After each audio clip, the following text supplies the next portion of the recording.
Prepare these items. First, connect the breaker, then connect the inverter. During the wiring process, keep the breaker off.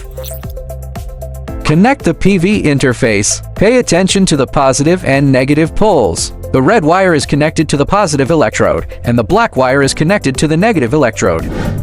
First, connect the breaker, then connect the inverter. During the wiring process, keep the breaker off. Connect load interface. Connect each wire in sequence: live wire and neutral wire.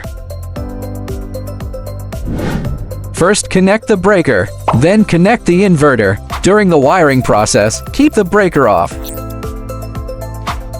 Connect grid interface. Connect each wire in sequence: live wire, neutral wire, and ground wire.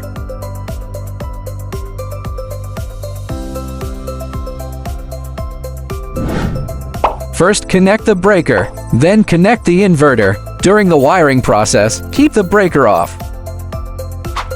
Connect battery interface. Pay attention to the positive and negative poles. The red wire is connected to the positive electrode, and the black wire is connected to the negative electrode. Wiring completed.